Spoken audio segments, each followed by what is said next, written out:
Okay, so we'll kind of pick up where we were. We only had done 3, 4, and 5, and then we stopped to do the unit circle. So I'm just going to pick up after that with some problems. But the next problem say to draw an angle with the given measure in standard position. And so that just means that we start on the x-axis and go around when we do it. So number 6 is 110 degrees. So it's great if it's a value that we know off of our unit circle, but that won't always be the case. And so we set it up to draw it.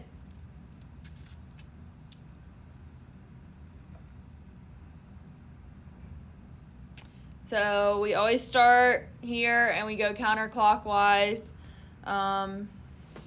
So we have to here is 90, so we need to go a little bit farther, and then go 20 degrees past that. And I'm not going to get a protractor out and measure, so don't have to worry about that. But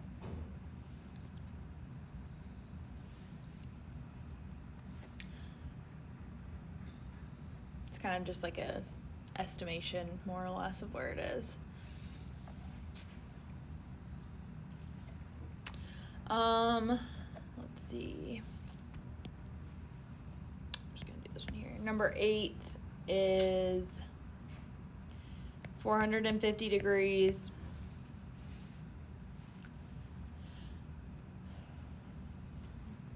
So how many degrees make up if you go all the way around?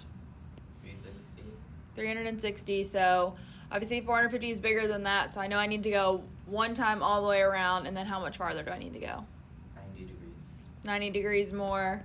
So I start here, go around one full time, and then 90 degrees more puts me there.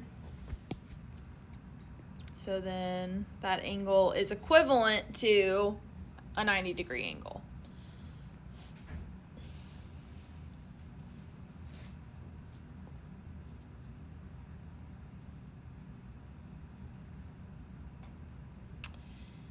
And then let's do one more of them in radians. Number 10, 6 pi.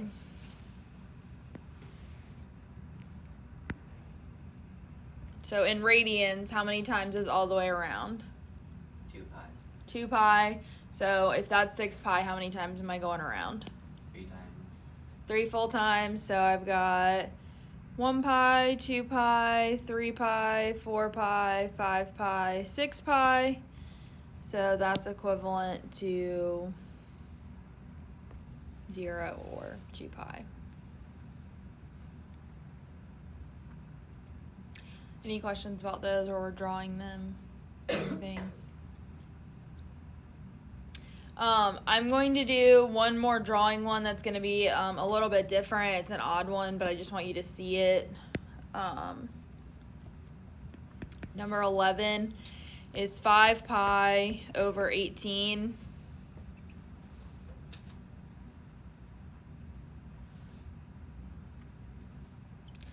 So there's a couple things you can do. You can either convert this to degrees and then just do the degrees, because that's something that's pretty easy to work with. Or you can figure out what you would divide it up into, how we like have counted by like pi over 6, 2 pi over 6, 3 pi over 6, and so on and so forth. So I'm going to show you both ways of like what that would look like. So whatever it's being divided by, so this is over 18, is how many times the top half is being divided. Okay, so basically if I had this graph, it's being divided 18 times on the top. So basically you've got 1, 2, 3, 4, 5, 6, goodness gracious, 7, 8, I don't even know, 1, 2, 3, 4, 5, 9. Okay. That's just a quarter of it. Okay, but you see it's like really, really small. It's kind of hard to tell. Obviously, mine's all over the place, but you could divide it up that way, and then you could just count 1, 2, 3, 4, 5, and then you could draw it off. That's one way to do it. I don't expect you to know the like divided by pi's for anything more than what are on the unit circle: pi over 3, pi over 4, pi over 6, and pi over 2. So what I would do is do a conversion.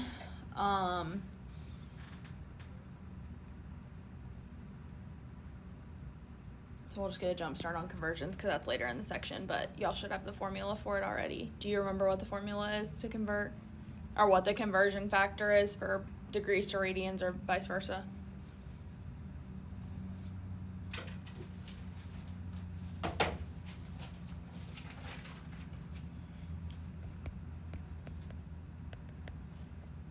So we're going from radians to degrees. Yes. 180 degrees over a pi radian. Yep, so it's going to be 180 over pi. So just like you set stuff up in science class to do a conversion, we do the same thing. When it's radians and it's a fraction, we set it up like this, okay? Sometimes people get confused and they write both things on top of the line like this. And that's not right. Okay, they'll get the answer wrong when they do that. So don't draw it that way. Just do it like this. So then we just have to convert. Then pi goes away. 18 goes into 180 10 times. So that's going to be 50 degrees. So then I can set up a graph and just go to 50 degrees, so a little more than halfway between, and I've got 50 degrees. And we'll do a lot more conversions, so if that one didn't make sense, just know that after we do the conversions, it should click a little bit better. Let's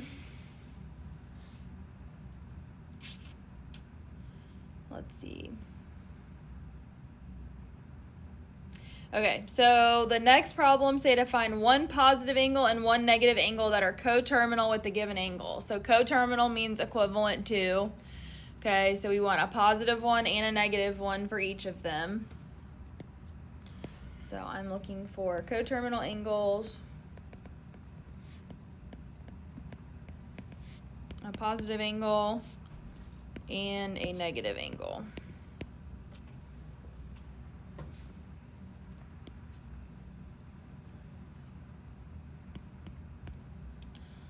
So 16 is 255 degrees.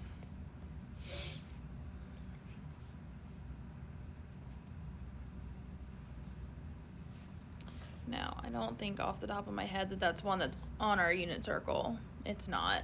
Okay, but it would fall somewhere down in here between the 240 and 270. So I'm trying to find two other angles that have an equivalent value. Okay, that hit in the exact same spot.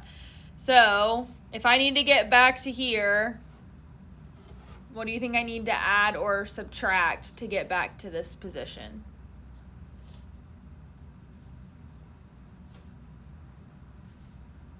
Sorry, I think I might have zoned out a little. So I'm trying to find an angle that falls right here at 255. So at 255 degrees, I'm trying to find another angle that is equivalent to that. So if I wanted to find it, well, what I need to add or subtract to get there? 360. 360. So we do 255 plus 360. So that's 511. So 615 degrees is a positive one. I can also subtract 360, so 255 minus 360.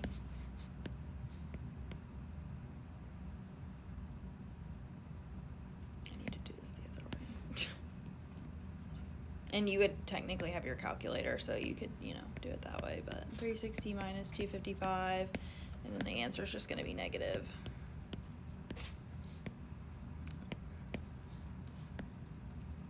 So negative 105 degrees is the other one. Now, you're probably thinking, well, those ones are possibilities, but couldn't I just add 360 again and get another positive option, or couldn't I just subtract 360 again and get another negative option? I want the one that is the first negative and the first other positive. Okay? Sometimes if you have a number that's significantly larger than 360 to begin with, you're going to have to subtract 360 more than once in order to even get your first negative one. Okay, so you're going until there's a negative sign on one and a positive sign on one. So if you were given I would say a really big negative number, or I guess it's technically a really small negative number, you would have to keep adding until one of them becomes positive.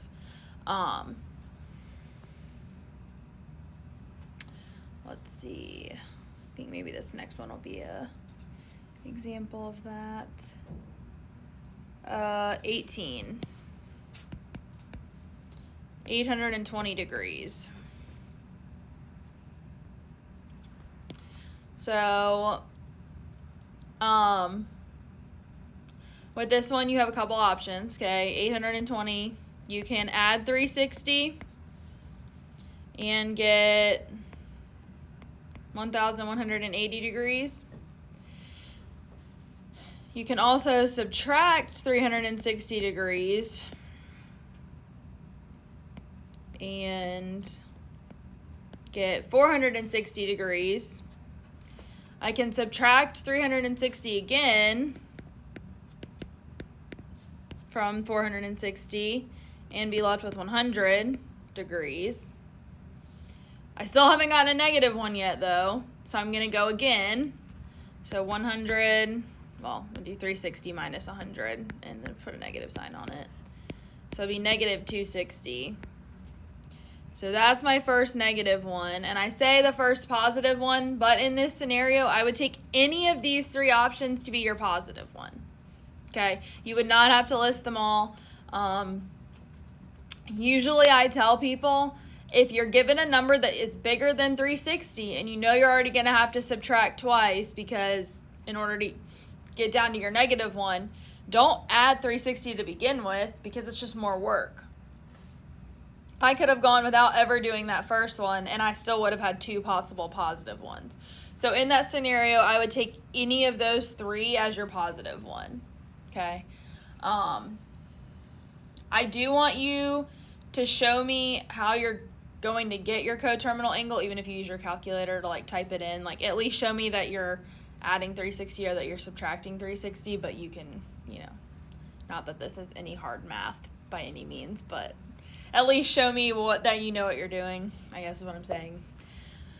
Let's see. So those two were in degrees. If we have radians, it's a little bit different. So let's look at a couple of those. So 20. Still the same instructions, still wants coterminal angles, one positive, one negative. So I've got minus 7 pi over 6. Now, what's the equivalent of adding or subtracting 360 in terms of radians? 2 pi.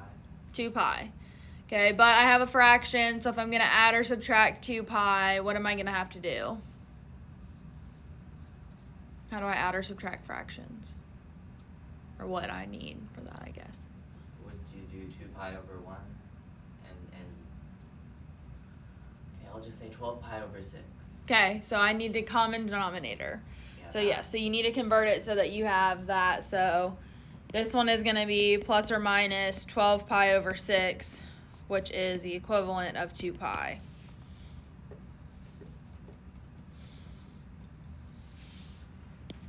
So negative 7 pi over 6 plus 12 pi over 6 would be 5 pi over 6. And then negative 7 pi over 6 minus 12 pi over 6 would be negative 19 pi over 6.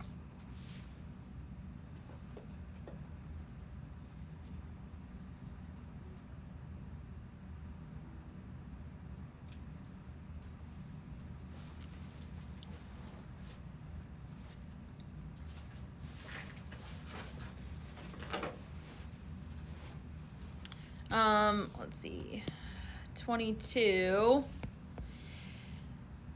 20 pi over 3. Now, looking at that, you're probably thinking, I'm going to have to subtract like multiple times, which you are, and it's, again, this is one where I would not do the first one where I add. I know that as I subtract, like, it's going to take stuff off. So I would just subtract down and just use one of those that you're subtracting off as your other positive. I won't do the one where you add, but just know that if you were to add, I would still accept that one as one of your positive ones. So what would my factor be here that I'm adding or subtracting? As 2 pi. What would it be with a common denominator of 3?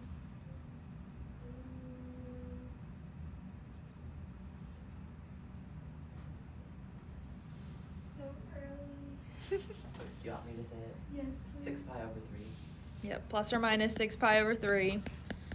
So that's still a conversion of 2 pi. So, again, I'm going to subtract just because I don't want to have to do it a million times. So 20 pi over 3 minus 6 pi over 3 would be 14 pi over 3. So that's an option for a positive. Then I can do 14 pi over 3 minus 6 pi over 3, which is going to be 8 pi over 3. So that's another option for a positive. Subtracting from that, 8 pi over 3 minus 6 pi over 3 is 2 pi over 3. So again, there's another option. So we have 3 positive options right there that just are what's leading us to our negative one.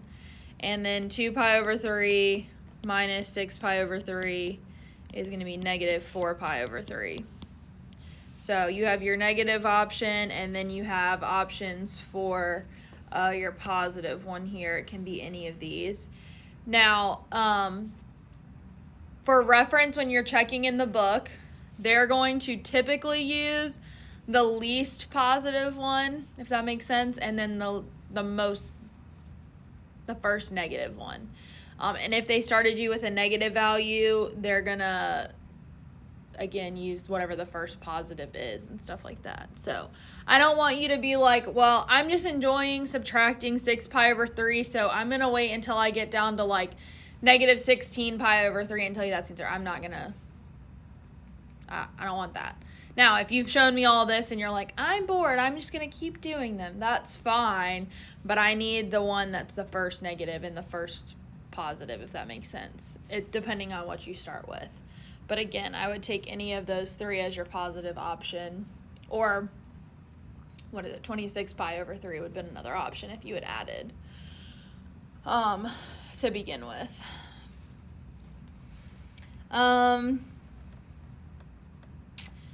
All right, we're going to do conversions because we kind of briefly introduced that, and that's where we're going to stop for today. Woo. And then I'll give you some problems to do.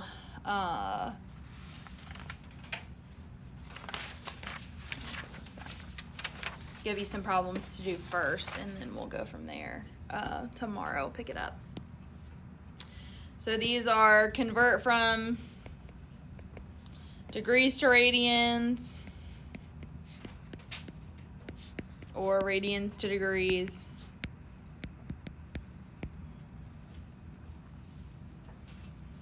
So I'll do 2 of each. 24,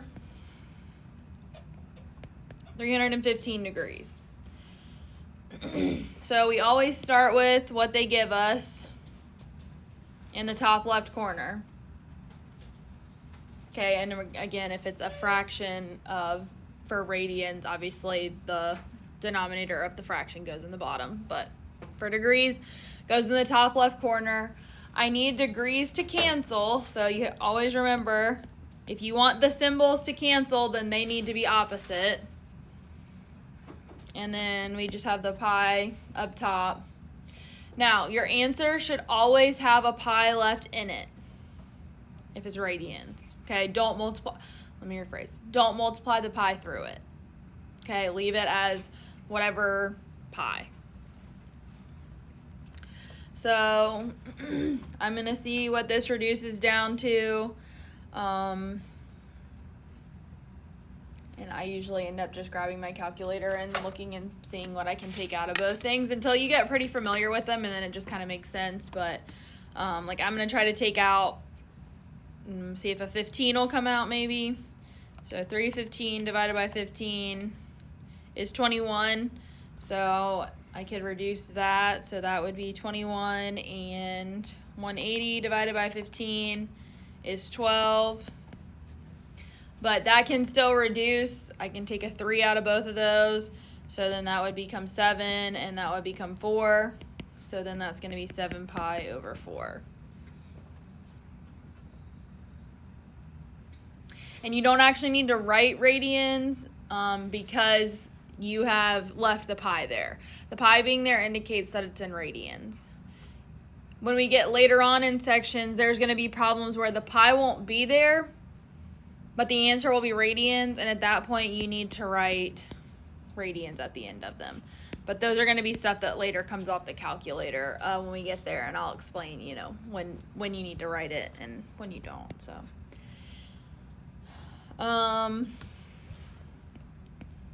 right, so then 26, we have 500 degrees. So again, my degrees are going to be on the bottom, so 180. And then pi is on top because I want it in radians. So the degrees cancel. So I know I can take out at least what value? 20. 20 can come out for sure. I might be able to take more, but I know I can do 20. So 20 out of 500 is 25. 20 out of 180 is 9. Can anything else come out of that? Nope. So 25 pi over 9. So they're not necessarily all going to be the prettiest of answers, but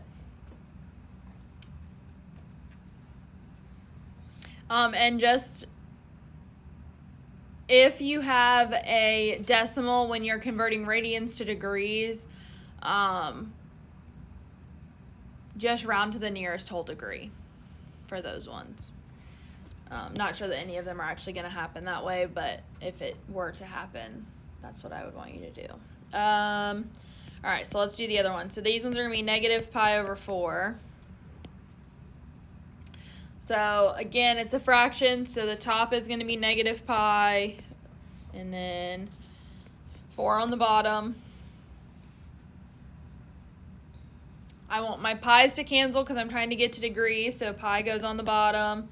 180 on top.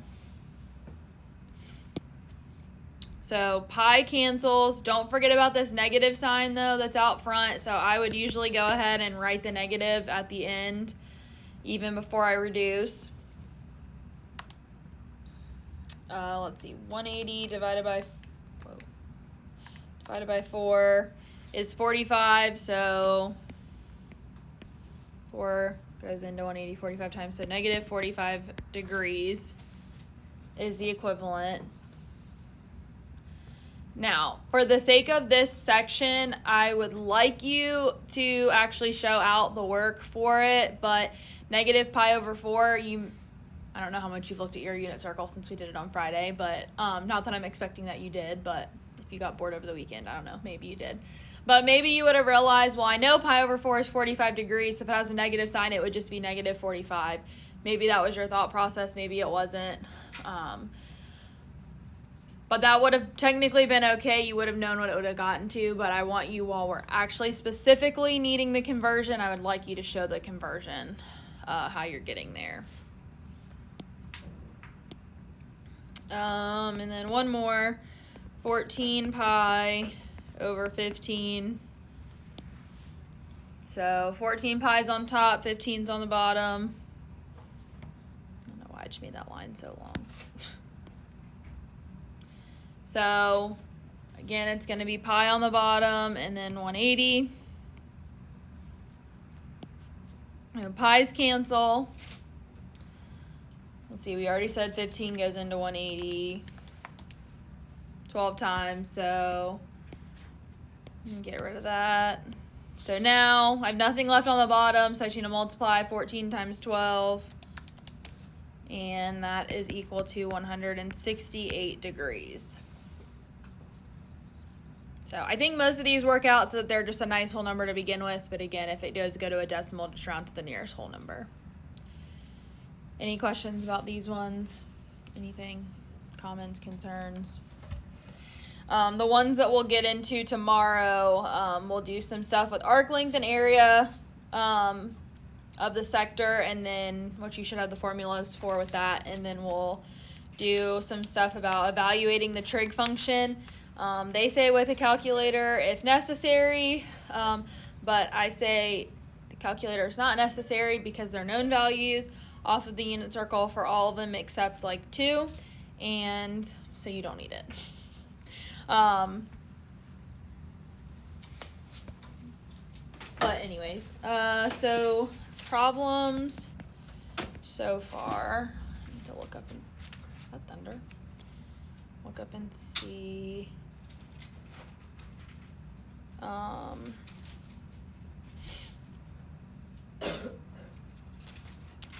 What it was supposed to be. Make sure I get everything correct. Let's see, 13.2.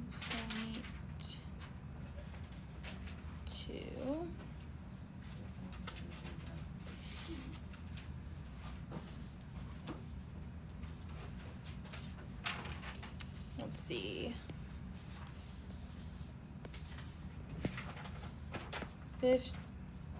15. Wait.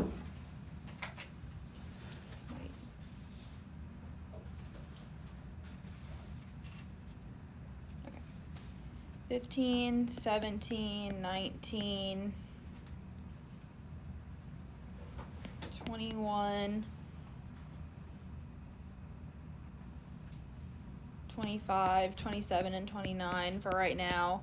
And if you don't finish these right now, they are not homework today. Everything, the stuff we're doing tomorrow shouldn't take too long to go through, so you should have more than enough time tomorrow to finish whatever you don't finish now, even though it's still like 20 minutes left, so.